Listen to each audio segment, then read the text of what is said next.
Hola a todos, soy Ismael García Villarejo, con la producción de José Jiménez y la realización de Gabriel García Guío. Esto es Finanzas.com en el cierre del 7 de febrero.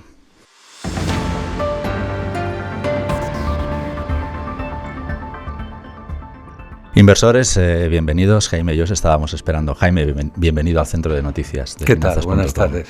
Jaime Figueroa es gestor en ING Banca Privada. Jaime, permíteme que empiece por algo muy general y casi de opinión personal. ¿Crees que los inversores están sobre reaccionando o exagerando, o realmente estamos a puertas de un cambio de ciclo? Ahora es difícil decirlo. Yo creo que dentro de 6 meses se confirmará si realmente tenemos un cambio de ciclo o no. Lo que sí está claro es que lo que tenemos encima es inflación y potencialmente un menor crecimiento junto con subidas de tipo de interés. Y los inversores están reaccionando a eso. Más o menos, pero están reaccionando a eso, que yo creo que es algo normal. Jaime, señalas los 3 factores unido a Omicron que nos tienen de cabeza en estos desde arranque de año, casi también desde finales de año, pero además hoy hemos conocido un dato que al menos en Finanzas.com nos preocupa por el impacto que pueda tener sobre beneficios de las compañías, que es el de productividad, según Eurostat. Nuestra economía encadena 14 trimestres consecutivos perdiendo productividad al ritmo del 7%, con costes unitarios salariales que están subiendo al 9%. Vemos en Finanzas.com, como te comentaba, un riesgo para los próximos beneficios. No sé si compartís también vosotros este análisis. Es un problema porque la estructura productiva de España es muy complicada. Nosotros hemos ganado productividad en base a, sobre todo, a una política de contención salarial y de bajos precios en general. Cuando ya te metes en una dinámica de repercusión de costes, cuando las compañías no pueden ser tan competitivas, pues se produce una pérdida de productividad. Pero esto está muy relacionado con la estructura productiva, como te decía antes, de España, ¿no? España es lo que es. Es un país de servicios, es un país de turismo, de construcción, y nuestra parte industrial está muy lejos de potencias industriales competitivas de nuestro entorno, como puede ser Alemania o Italia, ¿no? Entonces yo creo que por ese lado pues, nos queda mucho que hacer, tanto por el lado empresarial como por el lado de la política. Es decir, que no serán 14 trimestres, sino que serán alguno más, ¿no? Por al menos... desgraciadamente sí, porque en los últimos N años, vamos a decir, no queremos culpabilizar a nadie, no se ha potenciado ese cambio dentro de la industria, dentro de la estructura industrial española, ¿no? Cambios que llevan involucrados muchas cosas, desde la educación, desde el fomento de diferentes actividades. Entonces eso no se consigue, como has dicho muy bien, en los próximos 6 meses. Es un proceso que lleva mucho tiempo. El Banco de España emitió una recomendación también este lunes para que se apueste por construir más PIB en base a digitalización y menos hacia los sectores a los que está escorado ahora, ¿no? Como señalabas, la estructura productiva de España. Señalabas un problema, el de la inflación. En la revista Inversión lo sitúa en el 3%, por tanto hay una caída durante los próximos meses prevista también por distintas razones, entre otras cosas, pues que los cuellos de botella dejen de existir y que probablemente los costes energéticos pues den algún respiro durante el año. Es un escenario para el que vosotros estáis, si hacemos el símil del semáforo, estáis preocupados rojo, en ámbar o en verde, ¿no estáis preocupados? Estamos preocupados en rojo, en el sentido que la inflación es una variable que afecta muchísimo a los mercados por las consecuencias que puede tener respecto a los tipos de interés. Creo recordar que vuestra previsión está en torno al 3% para diciembre. Eso nos parecería razonable y desde mi punto de vista personal sería, de hecho, muy positivo, ¿no? Sí estaríamos por encima de las perspectivas o del objetivo medio del Banco Central Europeo, pero nos iríamos bastante lejos de donde estábamos ahora. Hay una serie de variables, sobre todo muy importantes, ya no solo los cuellos de botella que has comentado, que eso afecta muchísimo, sobre todo a determinadas industrias productivas, como puede ser el caso del automóvil, pero hay un factor clave que es la energía. La energía está siendo un punto de inflación brutal en los últimos meses y el problema es que no vemos que haya resolución por ese lado, ¿no? Y de hecho cada vez se están añadiendo más se está añadiendo más gasolina al fuego. Parece, pero sí es cierto, o sea, el símil es ese, pero sí es cierto, ¿no? Parece que se le está echando cada día más gasolina al incendio, ¿no? Al 3%, por tanto, ese escenario, según también nuestros analistas, nuestros economistas, permitiría que si Lagarde decide actuar, bueno, pues sea abordable con una subida de tipos de interés en otoño, combatir unas inflaciones del 3%. Subir los tipos de interés después del discurso del jueves de Lagarde es algo que tenéis vosotros en la hoja de ruta con la que os estáis preparando ya. Lo teníamos previsto, pero no tan pronto. El problema está en que Lagarde lo que dejó entrever es que a lo mejor esa subida de tipos de interés se realizaba antes de lo previsto, ¿no? Y en ese sentido es como han reaccionado los mercados, pues con subidas muy importantes de los plazos largos, en torno a 0,20, 0,25 el 10 años, y en general un poquito de tensión. Que se vaya a producir o no dependerá de muchos factores. Dependerá de cómo evolucione económicamente la zona euro, dependerá de cómo veamos la evolución de la inflación y sobre todo, yo creo que es muy importante los próximos datos económicos, porque es cierto que realmente hay factores, sobre todo de la última ola de Omicron, que todavía están un poco en el aire, que muchos economistas están analizando. Inversores, estamos con Jaime Figueroa, gestor de carteras de ING Banca Privada. Jaime, ¿tienen los inversores razones para estar preocupados por el mercado de bonos?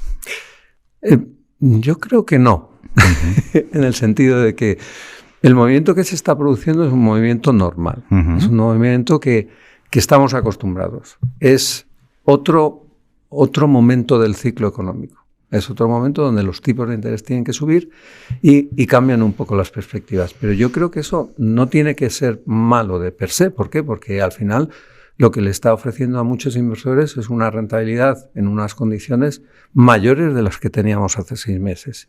Y no es que hayan cambiado los gobiernos o las compañías que ofrecen esa deuda, no han cambiado las perspectivas fundamentales, ¿no? Pero simplemente los tipos de interés se han movido al alza. Y eso va a provocar a largo plazo unos mayores retornos para los inversores. Jaime, sé que hago sudar a muchos de nuestros invitados cuando les pregunto por las puntos de rentabilidades en renta fija, pero también sé que a ti no te voy a hacer sudar.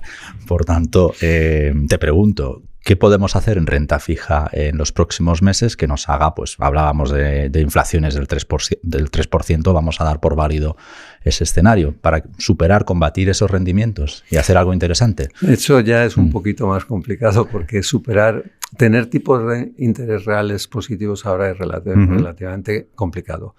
Pero sí es cierto que esas puntas de tesorería se pueden rentabilizar con, sobre todo, instrumentos de deuda a corto plazo de compañías bastante solventes, no relativamente solventes, que están ofreciendo unas rentabilidades, yo creo que muy aceptables y que con una tranquilidad y una seguridad muy alta. Bonos corporativos, pero ¿nos tenemos que fijar en algún sector? A mí personalmente me gusta mucho el sector bancario. Bueno, porque también estamos en el momento, ¿no? Ahora. Estamos en el momento. La situación de los balances en general de todos los bancos en el entorno europeo ha mejorado muchísimo. Una perspectiva de subida de tipos de interés, como tú has dicho, pues va a mejorar las perspectivas de pérdidas y ganancias en este caso de los bancos, y eso pues hace que nosotros sintamos predilección por los bonos financieros. ¿Qué me dices del tecnológico que está generando pasiones y amores y desamores en estas últimas semanas, ¿no? Tenemos que tener en cuenta una cosa, y es que el mundo ha cambiado muchísimo y va a seguir cambiando de una forma acelerada. Si a mí me llegan a decir hace 5 años que Facebook se convertiría en Meta, pues no me lo hubiese creído, pero está por ahí. La realidad virtual es algo que está ahí encima y es algo que va a empujar un desarrollo y que va a empujar muchísimas cosas dentro del sector tecnológico. Y yo creo que por así decirlo, ese desarrollo va a seguir ahí. Amazon ahora mismo, aproximadamente el 40% de sus ventas son productos que no son de Amazon, son de comercializadores externos. Amazon está ayudando a que otro tipo de negocios venzan sus productos a través de la red, con lo cual yo creo que estamos cambiando muchísimo y esto va a cambiar, ¿no? Yo siempre digo, por ejemplo, en el caso de, todo el mundo habla del del coche autónomo, pero la revolución va a ser el tractor autónomo. Cuando el agricultor esté sentado en su casa y esté con una consola de ordenador y apretando y dando órdenes para que los tractores funcionen, se haga un análisis a través de drones de la humedad relativa, de si hay plagas, no hay plagas, eso está ahí y va a llegar. Y eso va a ser otra revolución. Deja que te pregunte por renta variable. Hemos visto, pérdidas fuertes en las últimas semanas. ¿Estas correcciones hacen que las valoraciones sean más apetecibles? Porque, por ejemplo, en la revista, en Inversión, veíamos que la bolsa estaba algo cara a finales de año y considerábamos que también a principio de años lo seguía estando un poco inalcanzable. Pero después de los últimos movimientos, ¿entramos ya en precios más lógicos? En términos históricos, la bolsa sigue estando cara. Los PERs relativos respecto a otros años están muy por encima de los que tradicionalmente habíamos trabajado con ellos, ¿no?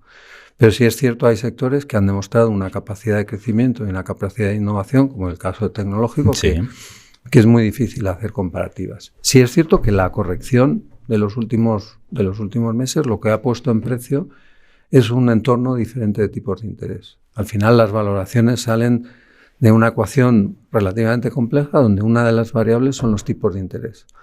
Si los tipos de interés suben, tu valoración va a bajar, ¿vale? Y un ejemplo muy bueno, yo creo que puede ser una compañía que ni es tecnológica ni tampoco es internacional, sino que es Cellnex, ¿vale? Cellnex al final es una compañía que todo lo que hace es comprar torres, las alquila y obtiene un beneficio.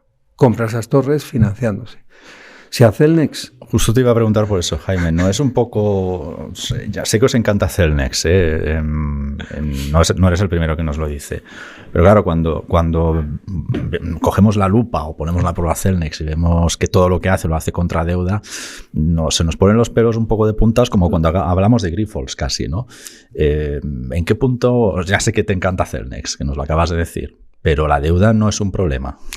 La deuda ahora mismo no es un problema, pero lo que es un problema es la valoración. Tú para hacer esa valoración de Cellnex tienes un tipo de interés de referencia. Si ese tipo de interés de referencia te sube, realmente la valoración de Cellnex baja. La deuda es un problema cuando tú no tienes, o por así decirlo, una inversión para pagar esa deuda. Por ahora Cellnex, todos los proyectos que está haciendo, lo mismo que Grifols, están manteniendo un track record muy bueno en el sentido de que ellos hacen un proyecto, lo financian y están consiguiendo mantener lo que ellos han dicho desde el principio. O sea que su track record en gestión empresarial es muy bueno. Yo creo que lo que hay que hacer es sobre todo beneficiar o dar apoyo a esas compañías que están demostrando que lo que dicen que van a hacer, lo hacen. Y que lo hacen a lo largo de mucho tiempo. Recopilo un poco tu casi recomposición de carteras, ¿no? En renta fija, bonos corporativos del sector financiero. Hemos hablado de bancas, pero no sé si metes también ahí, aunque formalmente están incluidos dentro del sector, las aseguradoras, supongo que también las ves correctas, ¿no? Las ves correctas es un sector que no seguimos tanto, pero sí es cierto que los niveles, sobre todo de los ratios de capital de las aseguradoras, en términos generales, buenísimos, con lo cual por ahí ningún problema. Renta variable, nos quedamos en las tecnológicas, nos quedamos con la zona de grises, y en renta variable, un poquito caros, pero hay oportunidades como Cellnex, a pesar de la deuda. A pesar de la deuda. Jaime, ¿consideráis que la amenaza de Omicron para los mercados ya está superada, por tanto está fuera de la hoja de riesgos? Como te he dicho antes, lo que estamos esperando a ver es por así decirlo, los efectos secundarios de Omicron en los próximos meses. La verdad es que hemos tenido, en cierto sentido, un parón y, sobre todo, se está viendo un parón del lado de la actividad empresarial. ¿Por qué? Porque está habiendo muchas bajas, ya no solo en España, sino en todos los países. Entonces, eso hay que encajarlo y son datos que conoceremos en los próximos 2 o 3 meses. Con lo cual, hay que ver la segunda ola de efectos de Omicron, que no es justo los meses de la pandemia, y menos en el caso de Omicron, que hemos visto que la evolución de los casos ha sido exponencial, pero luego ha bajado igual de rápido. Con lo cual, yo creo que hasta que veamos ese impacto en la economía vamos a tardar por lo menos 2 meses. Jaime, muchísimas gracias por hacer podcasting esta tarde con nosotros. Gracias a vosotros.